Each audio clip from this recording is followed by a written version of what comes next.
baba ako, ay para kay Nene, remember, he was in prison during Martial. No, siguro kaya a form of therapy yung kanta sa akin. I write songs nung nasa preso siya. For example, I will, the first song that I wrote is when he was in prison. Parang naano ko yung kinanta ni Dulce, Only a Moment. Sayang at wala akong nadidinig sana nila. Pero more or less, it's a very lonely song. No? Pagkatapos, si Freddy, of all my songs, I never commercialized my song. Very funny, ang dami. Naka-CD lahat yan. Ang gagaling ng kumanta ng kanta ko nga, Jose Marichan. I am there. Hindi naman, mabait ang Diyos sa akin kasi hindi nagpapabayad ng mga singer ko. Kasi yung mga sikat, pagkatapos sabi nila, tatanungin ko ang sagot nila sa akin. It's okay, you can afford me. So, libre. Si Freddy Aguilar lang, yung aking kanta na Pag-ibig sa Bayan, kinanta niya at nilagay niya sa kanyang CD na Kumusta Ka. Yung Kumusta Kang CD na you can see. And acknowledge naman niya ako rin yung Pag-ibig sa Bayan ako gumawa. At binigyan niya ako ng honorarium. Siguro laki ng yun daw ang best-selling niya. No? Pinadala niya ako ng cheque as parang, sabi ko, uy, kailangan pala ito the only song na naka-earn na to is the Pag-ibig sa Bayan otherwise hindi ko nilabas as commercial ang kanta. Ngayon maraming nagsasabi sa akin na ilagay ko raw doon. Hindi ko kasi alam na saan nyo na Spotify.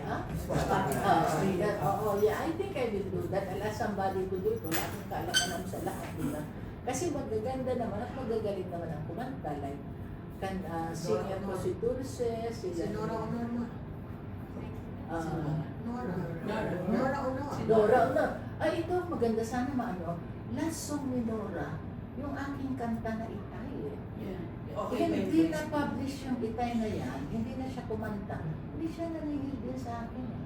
Kasi, maganda yun. Ang ganda talaga ni Nora kung pakinggan ninyo yung Itay. You can feel ang kanyang, the way she sang it, na-feel.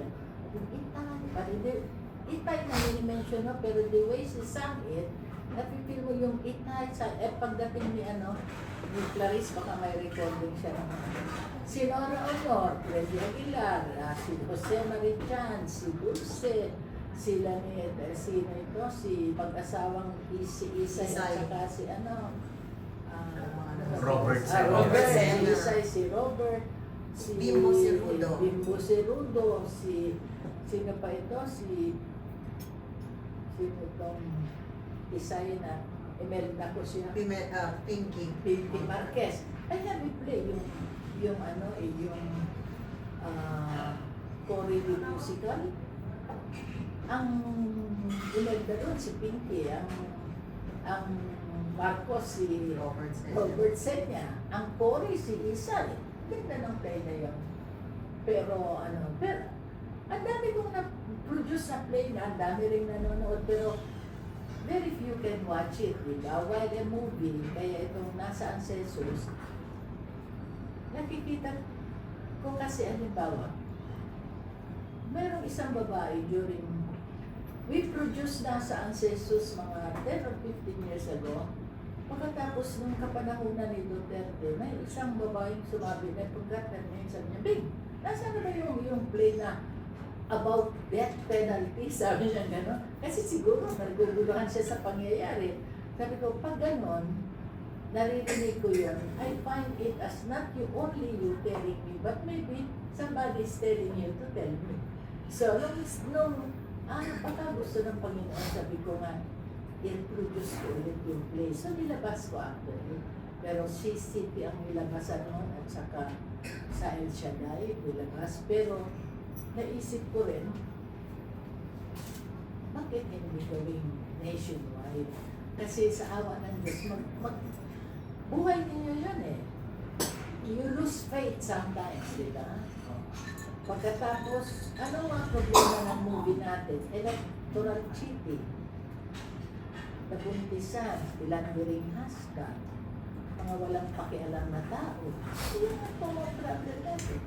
Yung mga mamahihirap, kawawa naman, hindi na tulog, mga things like that. That is what you will see. Ngayon, Nasaan si Jesus ngayon ang tanong natin? Yan ang tignan ninyo kung makita ninyo si Jesus sa pelikula. Ay, kasya ka? Yung topic po ba nung struggle, nung plot is same pa rin or binago rin with what's currently happening? Actually, the same except that ang play, ganun ka lang, di ba? Pero ngayon, buhay na ng tao. Parang ikaw, sa play, tatay ka lang na kumakanta kasi yun ang play. At saka ang ginawa ni Nestor noon, segment. Buhay ng iba-iba. Yun o. Isang tao ito, buhay niya. Sa movie ngayon, ginawa niyang kwento ni Dennis na in such a way na kwento ng isang barangay na mga buhay ng pamilya doon. May isang pamilya, syempre isang bida, isang pamilya yun na yan yung ang bida si Rachel at ang asawa niya si Jeffrey, tapos si Jeffrey at may anak silang si Lucy yung anak nila. Si Rachel Gabresa. Oo. Kaya Rachel and Rachel. Magaling din kumanta kasi may magandang kanta na naman yung gusto niya kunin sana yung anak niya pero hindi niya. Pero very, very emotional song. Diba? So yung time setting niya, 2024? The time setting is na Present. Okay. kasi dinagdagan din namin dinagdagan din namin ni Dennis na flashback during COVID. Kasi sabi ko kay Dennis, I think we should show the best and the worst of Christianity during COVID. Nakita naman ninyo, ang mga Kristiyano, kahit na nagaganon, dumulong pa rin, ngunit yung mga swapang, naging swapang pa rin, di ba? So, in a simple scene na nakita. And then, pinakita rin doon natin na doon sa flashback, may mga Muslim din na nagtutulungan para nakikita natin na dito sa Pilipinas, we live and we can live harmoniously with our brothers and sisters sa Muslim. Kasi if you ask me, ang pelikulang tungkol kay Jesus is hindi pang Pilipinas lang. May subtitle na tayo kasi si Jesus is buong mundo siya eh. So, hopefully, with your help na ma-promote talaga ito, everybody will come out to watch the movie and we can go international. And then even the international, when they see, tama nga naman kasi totoo naman ang nangyayari sa buhay natin. So, ang electoral cheating, andyan yan, buying of votes, andyan yan. So, bakit hindi natin ipakita what's wrong? So that ang nakakita, sasabihin mo bakit magbibenta tayo ng boto natin? Na, sa lahat ng nanonood, if only they ask, nasaan na si Jesus sa buhay ko, then we are very successful. Kung kayo magtatanong, wala, saan si Jesus sa buhay ko? Then, successful na tayo. Only that. And then, ang isa pang ating purpose, me personally, na sana ang mga may kaya mag-support ng movie para yung mga hindi nakakapanood, makapanood. What I mean to say is, baka yung mga corporate will say, I will sponsor a movie para itong mga nandito sa kabaranggayan makapanood.